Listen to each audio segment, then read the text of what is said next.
বন্ধুরা, চলে এলাম একটা গল্প নিয়ে। ছোট্টবেলার গল্প। আমার বয়স তখন 7 থেকে 8 বছর হবে।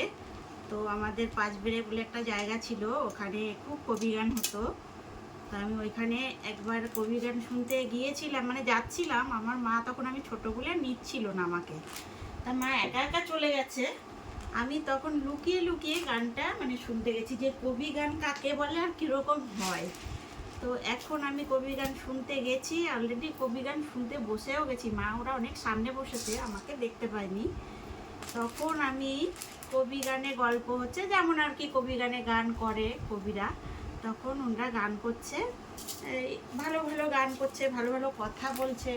কথা বলতে বলতে এক একটা ওরা বেশ ভালো কবিতার মতো বলে, যে লোকজনকে হাসানোর জন্য, যে এত সুন্দর একটা ছন্দ দিয়ে দিয়ে বলে, যে লোকজন যাতে উঠে যাওয়ার একটা পর্ব না থাকে, যেন গানগুলো শুনতে তাদের ভালো লাগে।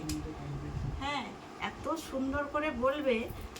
যাক, গান করতে করতে দেখি কি একটা সুন্দর পর্ব নিয়ে এলো, কি যে একটা মহিলা কবি গান শুনতে আসছে।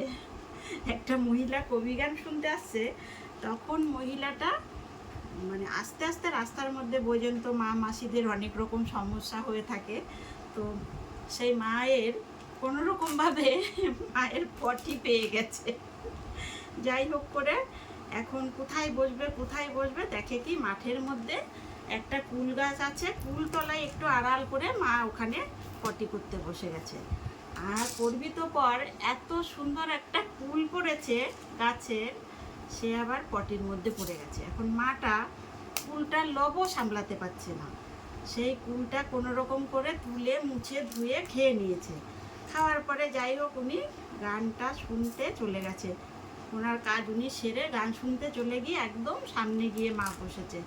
তখন বসার পরে যাক, কবি গান করতে করতে এই কথা ও কথা বলতে বলতে বলছে, যাক আমি তো অনেক গল্প করলাম মা, এবার একটা পর্বে আমি চলে আসছি। কবি গানওয়ালা বলছে যে আর একটা পর্বে চলে এসছি, তাহলে আমি আমার পর্বটা এবার শুরু করি।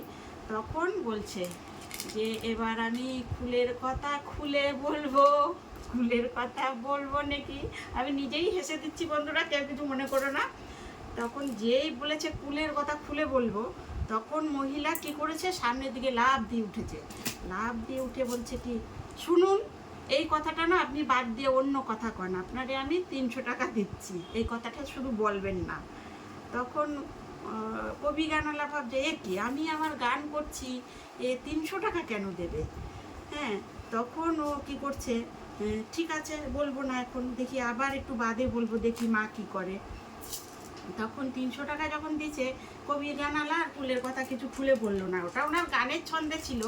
আর মা ভাবছে যে আমি হয়তো পায়খানার মধ্যে থেকে কুড়িয়ে কুল খেয়েছি, কেউ হয়তো দেখে ওনাকে বলে দিয়েছে যে ওনার কথাই হয়তো বলবে। তখন কি করলো, ওই ভদ্রলোক গান করছে, উনি গান করতে করতে ওটা পর্বটা বন্ধ করে দিল। এইবার 10 মিনিট হচ্ছে, আর মাঝে মাঝেই বলছে যে কুলের কথা খুলে বলবো।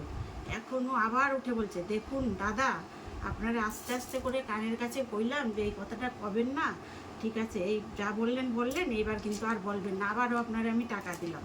তা কবি গানওয়ালা ভাবছে, আমি আমার গানের ছন্দগুলো বলবো, উনি আমাকে টাকা কেন দিচ্ছে? হ্যাঁ, তখন উনি কি করলো, ওই পর্বটা আবার বন্ধ করে দিল। আবার বন্ধ করে দিয়ে তখন ওনার গান আবার শুরু করলো। শুরু করার পরে খানিকক্ষণ বাদে আবার ভাবছে, আমি 2বার বললাম, 2বারই যখন উনি এই কথা বললো, তাহলে আমি আর একটাবার বলে দেখি, যে মা গো, কুলের কথা খুলে বলি, কুলের কথা বলবো নাকি। তখন ওই মা লাফ কেটে উঠেছে, শাড়ি টাড়ি ঝাড়া দিয়ে উঠেছে, যে আপনারে আমি বারবার বলছি যে কুলের কথাটা খুলে বলবেন না, আপনি সেই থেকে থেকে কুলের কথাই খুলে বলতে এসছেন, কেন বলছেন এটা? আমি নয় একটা পায়খানায় বসে নয় এটা কুল খেয়েই নিয়েছি, সেটা লোকরে বলতে হবে? এবার কবি কানালা আসল যে রুইয়েটা পর্বটা সেটা পেয়ে গেল। ও তখন বলছে, মা গো, আমি তো তোমার কুলের কথা জানি না, তুমি পায়খানার থেকে কুল টুকিয়ে খেয়েছো, এটা আমার গানের পর্বে ছিল, যে তালের ছন্দে ছিল, যে কুলের কথা খুলে বলবো, কুলের কথা বলবো নাকি। লাস্টে নিজের শিকারটা নিজেই করে ফেললো, যে পায়খানার মধ্যে থেকে কুল টুকিয়ে খেয়েছে বলে ও ভাবছে ওর কথাই বুঝি বলবে। তা বন্ধুরা, আমার এই ছোটোবেলার গল্পটা কেমন লাগলো সবাই সবাই শেয়ার করবে। আর কেমন লাগলো গল্পটা, কে কে এরকম ছোটোবেলায় কবি গান শুনতে গিয়ে এত সুন্দর গল্প শুনেছ আর শেয়ার করবে। আর টাটা বন্ধুরা। দারুণ কিছু